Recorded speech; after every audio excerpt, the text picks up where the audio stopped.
आजच्या व्हिडिओमध्ये आपण 23 नोव्हेंबर 2025 रोजी झालेल्या परिसर अभ्यास या विषयाचे 30 प्रश्न बघणार आहोत। तो आज के वीडियो में आज हम लोग जो 23 नवंबर 2025 को जो महाराष्ट्र टीईटी हुआ था उसमें जो परिसर अभ्यास है, परिसर अध्ययन है, उसके 30 प्रश्न देखने वाले हैं। Okay, in today's videos we are going to see 30 questions which were asked in 23rd November 2025. Okay, all the questions of EVS we are going to discuss. पहिला प्रश्न आहे, खालील पर्यायांपैकी राष्ट्रपती कोणाची नेमणूक करत नाहीत?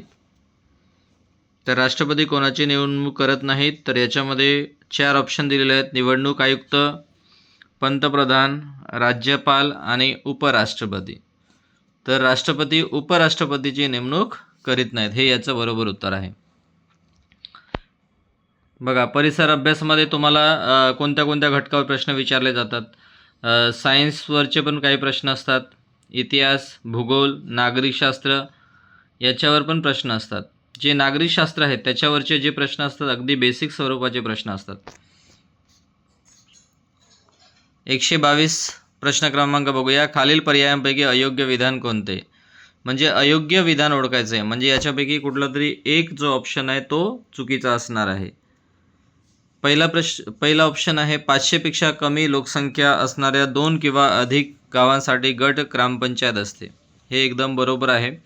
दुसरा, प्रत्येक आर्थिक वर्षात ग्रामसभेच्या किमान 6 सभा होणे बंधनकारक आहे, हे पण बरोबर आहे। तिसरं दिलं आहे, ग्रामसेवकाची नेमणूक गट विकास अधिकारी करतात। चौथा ऑप्शन, ग्रामसभा बोलवण्याची जबाबदारी सरपंचावर असते। बघा, याच्यामध्ये जे चुकीचं आहे, अयोग्य म्हणजे चुकीचा जो ऑप्शन आहे तो आहे तिसरा, ग्रामसेवकाची नेमणूक जी आहे गट विकास अधिकारी करत नाहीत। ओके, तर ग्रामसेवकाची जी नेमणूक असते ती जिल्हा परिषदेचे मुख्य कार्यकारी अधिकारी असतात, CEO असतात, त्यांच्यामार्फत करण्यात येते। ओके, पुढचा प्रश्न बघूया। सूर्यास्तानंतर वाहणारे वारे कोणते? तर पहिला ऑप्शन आहे खारे वारे, हंगामी वारे, पर्वतीय वारे आणि ग्रहीय वारे। तर याचं करेक्ट जे उत्तर आहे ते आहे ऑप्शन 3, म्हणजे पर्वतीय वारे। पुढचा प्रश्न बघूया। कोणत्या हवामानात बाष्पीभवनाची क्रिया मंदावते? तर पहिला दिलाय कोरडे, दुसरा दिलाय उष्ण, तिसरा दिलाय दमट आणि चौथा दिलाय थंड। जर तुम्ही इयत्ता 8वीचा जर भूगोलाचा विषय बघितला तर हा जो प्रश्न होता 124 हा इयत्ता 8वीतल्या भूगोलातला प्रश्न दिलेला आहे। जर तुम्हाला बेसिक कॉन्सेप्ट म्हणजे टेक्स्टबुक जर तुम्ही व्यवस्थित वाचले तर तुम्हाला परिसर अभ्यासामध्ये पैकीच्या पैकी मार्क्स मिळू शकतात। पुढचा प्रश्न बघूया। इयत्ता 5वीच्या वर्गातील विद्यार्थी व शिक्षक अलिबाग येथे अभ्यासपूरक कामासाठी गेले तर त्यांनी कोणत्या अध्यापन पद्धतीचा वापर केला? बघा, सहलीसाठी म्हटलेलं आहे, म्हणजे अभ्यासासाठी गेले तर कोणती पद्धत असणार आहे?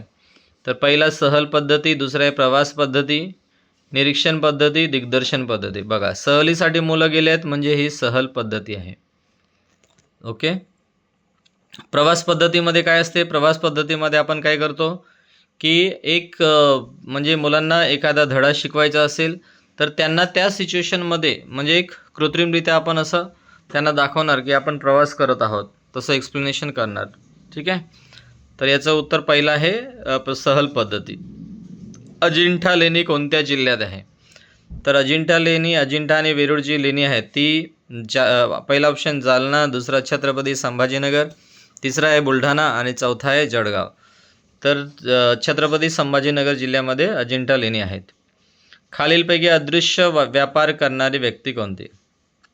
अदृश्य व्यापार करणारी पहिला ऑप्शन आहे शेतकरी, दुसरा डॉक्टर, तिसरा आहे कुंभार आणि चौथा आहे सराफ। तर जी अदृश्य व्यापार करणारी व्यक्ती आहे ती आहे डॉक्टर। 128वा प्रश्न, ध्रुवाकडे बाष्पीभवनाचा वेग असतो, कसा असतो ध्रुवाकडे? बघा, पृथ्वीचे जे दोन्ही टोक आहेत ध्रुव, तर तिकडे कसा असतो? पहिला दिला कमी जास्त, दुसरा आहे सौम्य कमी, तिसरा आहे मध्यम कमी आणि चौथा ऑप्शन आहे कमी कमी। तर ध्रुवाकडे बाष्पीभवनाचा वेग कमी असतो। जॉग्राफिकल रिझन पण आहे त्याच्यामागे, ध्रुवाकडे बघा, तुम्ही ध्रुवाकडे जर बघितलं तर वातावरण कसं असतं, थंड वातावरण असतं, कारण बर्फाने झाकलेला आहे ध्रुवीय जो प्रदेश आहे आपला, उत्तर ध्रुव असेल किंवा दक्षिणी ध्रुव असेल तर, म्हणून ध्रुवाकडे जो बाष्पीभवनाचा वेग असतो तो कमी कमी असतो. 129 प्रश्न आहे. थंड प्रदेशातील हिम हे असते. थंड प्रदेशात जे हिम असते ते कसं असते? पहिला ऑप्शन आहे पारदर्शक, दुसरा आहे भरीव, तिसरा आहे एकसंध आणि चौथा आहे अपारदर्शक. तर थंड प्रदेशातील हिम जे असते ते अपारदर्शक असते. नेक्स्ट पुढचा प्रश्न बघूया. खालील पर्यायापैकी पश्चिम वाहनी नदी कोणती? पहिला आहे लुनी, दुसरा आहे शोन, तिसरा आहे तुंगभद्रा आणि चौथा आहे गोमती. बघा, लुनी ही नदी आहे जी पश्चिम वाहनी आहे, म्हणजे पश्चिमेकडे वाहत जाते. नेक्स्ट आहे इस्रो. इस्रो हे कशाचे संक्षिप्त रूप आहे? पहिला ऑप्शन आहे इंडियन स्पेस रिसर्च ऑर्गनायझेशन, दुसरा आहे Indian space reserve orbit, Indian sphere research organisation, चौथा आहे इंडियन स्फिअर रिसर्च ऑर्बिट. तर इस्रो हे जे आहे आपलं इंडियन स्पेस रिसर्च ऑर्गनायझेशन. तर याचं उत्तर आहे ऑप्शन पहिला. पुढचा बघूया. From the given alternative who is not appointed by the बघा, जे वरचे प्रश्न जे आपले मराठीमध्ये होते तेच प्रश्न इथे इंग्रजीमध्ये पण दिलेले आहेत. ओके, पुढचा प्रश्न बघूया. 132. खालील पर्यायांपैकी मृदेची सुपीकता कमी कशामुळे होते? तिसरं जो ऑप्शन आहे त्याच्यामध्ये पहिला ऑप्शन आहे सेंद्रिय पदार्थाचे प्रमाण जास्त असणे, दुसरा वेगवेगळी पिके घेणे, आणि तिसरा आहे मृदेचा सामू pH 8पेक्षा जास्त असणे, आणि चौथा आहे मृदेचा सामू 6 ते 8 दरम्यान असणे. तुम्हाला माहीत आहे की जर pH जर जास्त असेल तर त्याची मृदेची जी सुपीकता आहे ती कमी होते. तर याचं उत्तर आहे ऑप्शन 3. अग्निबाणाचे प्रक्षेपण कार्य च्या नियमाशी संबंधित आहे. बघा, अग्निबाणाचं जे प्रक्षेपण कार्य पहिला दिया न्यूटन गतिविषयक पहिला नियम, दुसरा ऑप्शन आहे दुसरा नियम, आणि तिसरा ऑप्शनमध्ये तिसरा नियम, आणि चौथा आहे न्यूटनचा वैश्विक गुरुत्वाकर्षण सिद्धांत. तर अग्निबाणाचं जे प्रक्षेपण कार्य आहे ते आहे न्यूटनचा गतिविषयक तिसरा नियम. Okay, Newton's third law. Next question आहे 134. आईस्क्रीम तयार करताना व ते थंड ठेवण्यासाठी कशाचा उपयोग होतो? पहिला ऑप्शन आहे गोठवलेला कार्बन डायऑक्साईड, दुसरा आहे गोठवलेला कार्बन मोनॉक्साईड, थर्ड जो आहे द्रवरूप नायट्रोजन, आणि चौथा आहे हायड्रोजन. तर तुम्ही आईस्क्रीम वगैरे तयार करता ते बघितलं असेल तुम्ही, ते साईडला ते हे टाकतात ते, तो असतो गोठवलेला कार्बन डायऑक्साईड. आईस्क्रीम तयार करताना गोठवलेला कार्बन डायऑक्साईडचा वापर करतात. नेक्स्ट 135वा प्रश्न. रक्तातील अविद्राव्य स्थायू वेगळे करण्यासाठी कोणत्या पद्धतीचा वापर केला जातो? पहिला हेमोलिसिस, दुसरा आहे अपकेंद्री, तिसरा आहे डायलिसिस, आणि चौथा आहे ऊर्ध्वपातन. तर ते रक्तातील अविद्राव्य स्थायू वेगळे करण्यासाठी अपकेंद्री पद्धतीचा वापर करण्यात येतो. तर याचं उत्तर आहे ऑप्शन 2. हिमालयातील नद्यांना उन्हाळ्यात पूर येण्याची क्रिया कोणत्या बदलामुळे घडते? पहिला दिला आहे विलयन बदल, दुसरा आहे संघनन, तिसरा आहे संप्लवन, आणि चौथा आहे बाष्पीभवन बदल. तर हा जो प्रश्न जर तुम्ही इंग्रजीमध्ये वाचला असता तर तुम्हाला जास्त सोपं गेलं असतं, कारण याचा विलयन बदलमध्ये इंग्रजीमध्ये दिलं तर मेल्टिंग. तर असे प्रश्न असतात, त्यामुळे कधीकधी आपल्याला इंग्रजीमधून पण बघणं सोयीस्कर होईल, म्हणजे बघितलं तर आपल्याला लवकर क्लिक होणार आहे की आपला कोणता उत्तर बरोबर आहे. पुढचा प्रश्न. खालील सांध्यांचे प्रकार व हाड यांच्या योग्य जोड्या दिलेल्या आहेत, त्यातील अयोग्य जोडीचा पर्याय कोणता? अयोग्य जोडी ओळखायची आहे आपल्याला. ओके, बघा, पहिल्याचा उखळीचा सांधा अयोग्य जोडी म्हटलेलं आहे. अयोग्य प्रश्न थोडा चुकीचा वाटतोय याच्यामध्ये जर बघितलं तर. पहिल्याचा उखळीचा सांधा बघा खांद्यामध्ये असतो, अयोग्य नाही, प्रिंटिंग मिस्टेक वाटते मला तर, की याच्यामध्ये योग्य पाहिजे होता. 137मध्ये योग्य. पहिला उखळीचा सांधा तो असणार आहे म्हणजे खांद्यामध्ये खांदा असतो. दुसरा आहे बिजागरीचा सांधा कोपर, तिसरा आहे सरकता सांधा आणि चौथा आहे अचल सांधा कवटीचे हाडे. तर हे 137चं उत्तर आहे 4. पण याच्यामध्ये प्रश्नामध्ये अयोग्य जोडी विचारलेल्या, अयोग्य नाही, योग्य जोडी असायला हवेत. नेक्स्ट, डॉट ही उपचार पद्धती कोणत्या आजारासाठी वापरली जाते? तर डॉट ही उपचार पद्धती जी असते ती क्षयरोग यासाठी वापरण्यात येते. पहिला दिला कोविड, विषम ज्वर, मलेरिया. तर आपल्या सगळ्यांना माहीत आहे डॉट ही उपचार पद्धती ती क्षयरोगासाठी वापरण्यात येते. 139 खाली बांधकाम साहित्य व त्यांचे मूळ स्रोत दिलेले आहेत, त्यातील विसंगत जोडी ओळखा. पहिला ऑप्शन दिला आहे बघा, वाळूपासून काच. दुसरा आहे मातीपासून विटा. तिसरं दिलं आहे कांस्यापासून लोखंड. आणि चौथं दिलं आहे चुनखडीपासून सिमेंट. बघा, वाळूपासून काय बनते? काच बनते, म्हणजे मूळ स्रोत बरोबर आहे पहिला ऑप्शनमध्ये. दुसरा, विटा कशापासून बनतात? मातीपासून बनतात. आणि चौथं बघा, चुनखडीपासून सिमेंट बनतं, हे पण योग्य आहे. मग तिसरा ऑप्शन काय दिला आहे? कांस्यापासून लोखंड. तर लोखंड जे कांस्यापासून बनत नाहीत. ठीक आहे, तर हे उत्तर आपलं बरोबर आहे, ऑप्शन 3. जिभेवरच्या छोट्या छोट्या उंच वट्यांना म्हणतात. पहिला दिला आहे रुचिनलिका. दुसरा आहे रुचिकलिका.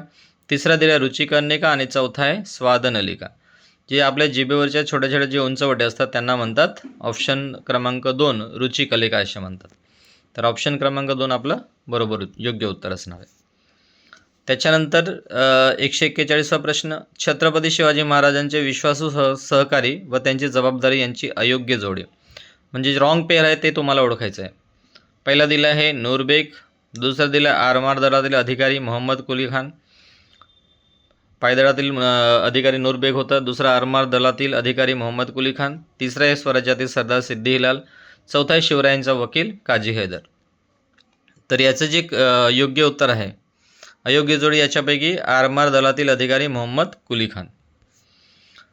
142वा प्रश्न, रियासतकार गो स सरदेसाई यांनी स्थिर बुद्धी या विशेषणाचा वापर कोणाच्या संदर्भाने केला आहे? पहिला छत्रपती संभाजी महाराज. दुसरा छत्रपती राजाराम महाराज. तिसरा महाराणी ताराराणी. आणि चौथा आहे छत्रपती शिवाजी महाराज. तर स्थिर बुद्धी या विशेषणाचा वापर कोणाच्या संदर्भाने केला आहे? छत्रपती राजाराम महाराज. ऑप्शन क्रमांक 2 आहे छत्रपती राजाराम महाराज. 143 बघा, रामायण, रामानंद सागर, भारत एक खोज. तर पहिला ऑप्शन आहे श्याम बेनेगल. दुसरा आहे बी आर चोप्रा. तिसरा आहे बासू चॅटर्जी. आणि चौथा आहे गोविंद निहलाने. तर याचं योग्य उत्तर असणार आहे ऑप्शन 1 श्याम बेनेगल. भारतात हैदराबाद संस्थानचे विलिनीकरणास विरोध करणारी संघटना कोणती?